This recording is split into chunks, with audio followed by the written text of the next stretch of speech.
Good afternoon, class. This is your teacher, Miss Julian C. Pataxio. How are you today?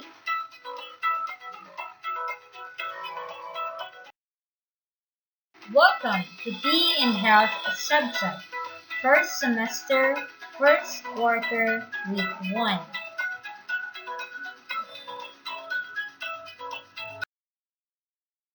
Our most essential learning competencies are explains how to optimize the energy systems for safe and improved performance. Explains the role of physical activity in managing one's stress, and sets FIT and T goals based on training principles to achieve and/or maintain HRF, and self-assesses health-related fitness or HRF status, barriers to physical activity assessment, participation, and one's diet. That would be our most essential learning competencies for this quarter.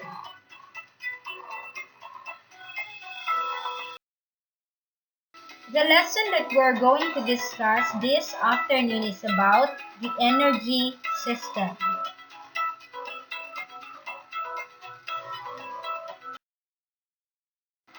So what is the immediate energy system? This system refers to ATPCP or adenosine triphosphate to 18-phosphate. It is called the immediate energy system, where it is the first system that can be used when doing an activity. It does not require oxygen or anaerobic, and it does not produce lactate as with glycolysis. Instead, the system involves ATP and protein phosphate that are stored within the muscle fibers.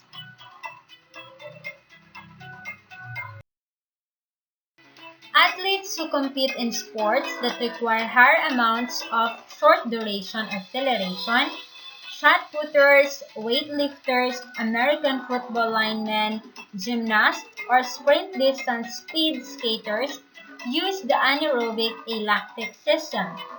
The ALA or the anaerobic alactic system does not create energy for sufficient duration to create a great deal of waste products. Next, we have the glycolytic system or the anaerobic. The glycolysis is the pathway that splits carbohydrate, such as glucose or stored glycogen, in order to generate ATP to power cellular work. So this is the second in line to contribute for energy production. This system works during short duration, high intensity exercises or dances. This is also called as the anaerobic lactic system.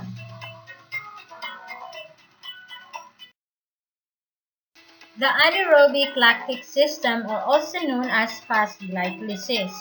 It provides energy for medium to high intensity bursts of activity that lasts from 10 seconds to 2 minutes. So some American football skill positions, baseball players, soccer players, judokas, middle distance runners to 400 meter to 800 meter, and sprinters rely on this system.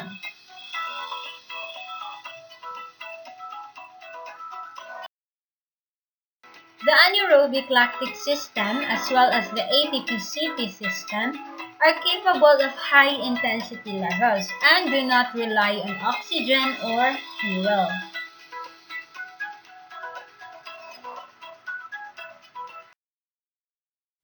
Next, we have the oxidative system or the aerobic system.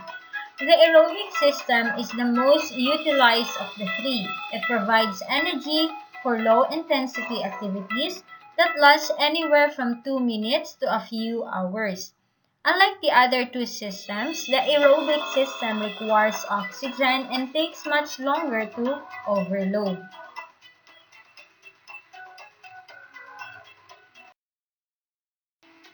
Sports and activities that use continuous sustained effort such as long-distance swimming, through or rowing, and sea kayaking rely on the aerobic system.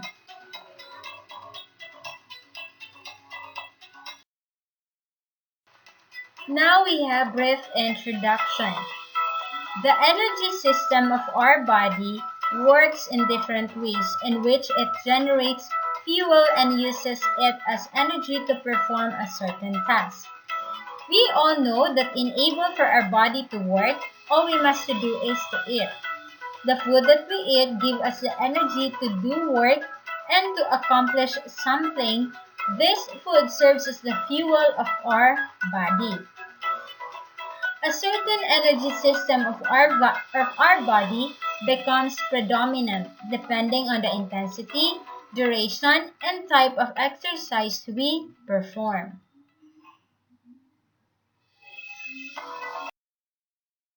Energy systems in our body include the Atp Pc system, glycolysis, and oxidative. In the previous grade level, these energy systems were discussed in the concept of exercise and sports. In this module or in this lesson, you will learn how energy systems functions in the concept of dance.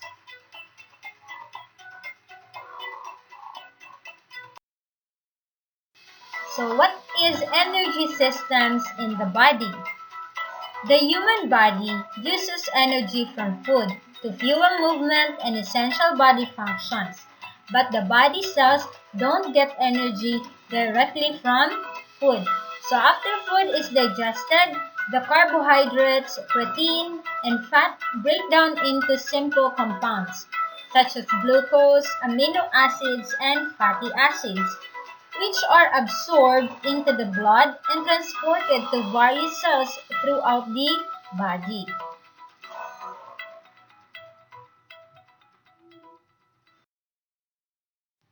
Within the cells and from these energy sources, adenosine triphosphate or the ATP is formed to provide fuel.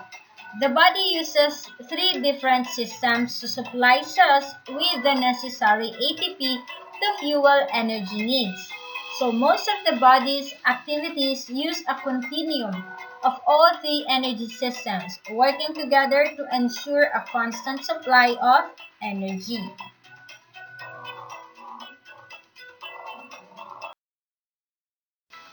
Next, we have the Atp Pc System. The body needs a continuous supply of ATP for energy, whether the energy is needed for lifting weights, walking, thinking, or even texting. It also the unit of energy that fuels metabolism, or the biochemical reactions that support and maintain life.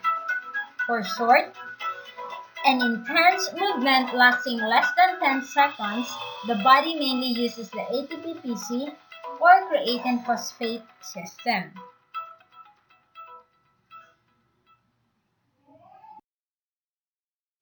This system is anaerobic, which means it does not use oxygen. The ATP-PC system utilizes the relatively small amount of ATP is already stored in the muscle for his immediate energy source.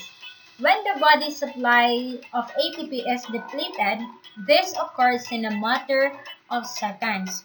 Additional ATP ID form from the breakdown of phosphocreatine or the PC, an energy compound found in muscle.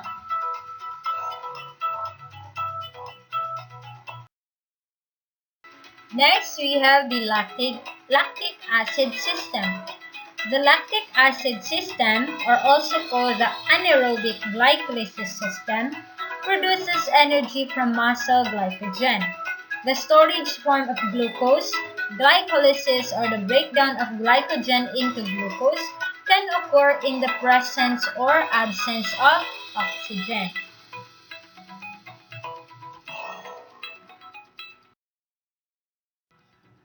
When inadequate oxygen is available, the series of reactions that transforms glucose into ATP causes lactic acid to be produced.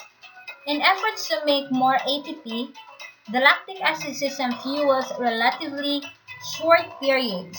or a few minutes of high-intensity muscle activity, but the accumulation of lactic acid can cause fatigue and the burning sensations in the muscle.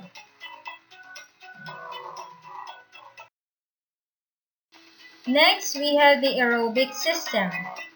The most complex energy system is the aerobic or oxygen energy system, which provides most of the body's ATP. This system produces ATP as energy is released from the breakdown of nutrients such as glucose and fatty acids.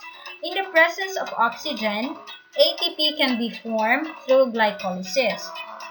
So this system also involves the Krebs or the carboxylic acid cycle, a series of chemical reactions that generate energy in the mitochondria, which is the power plant inside the body cells. The complexity of this system, along with the fact that it relies heavily on the circulatory system to supply oxygen, makes it slower to act compared to the ATP Pc or the lactic acid system. The aerobic system supplies energy for body movement lasting more than just a few minutes, such as long periods of walk or endurance activities. So this system is also the pathway that provides ATP to fuel most of the body's energy system needs or the energy needs not related to physical activity. So such as building and repairing body tissues, digesting food, controlling body temperature, and growing hair. So the energy used in dancing by cherished Plummer. So the production of lactic acid. So lactic acid occurs when your body is working hard. When it is not working fast enough, lactic builds up in your muscles, causes your muscles to hurt.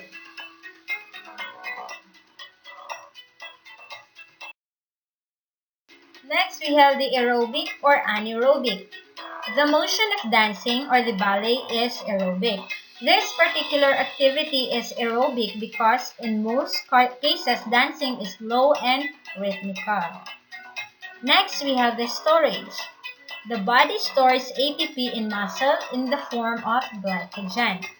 This storage is for needed energy for doing activities.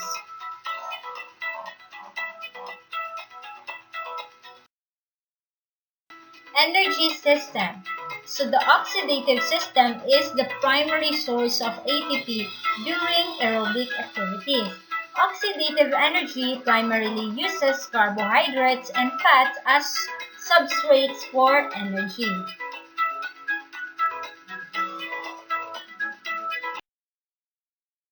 Next, we have the mitochondrial or the metabolic rate.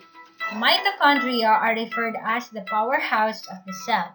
They also contain a lot of the enzymes associated with aerobic energy. The aerobic oxidative system forms a big part of our body's metabolic rate.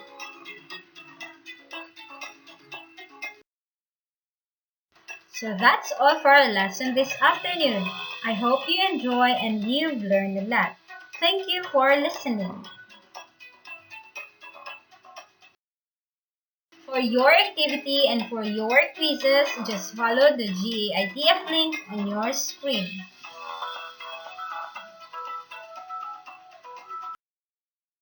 Once again, goodbye and have a nice day.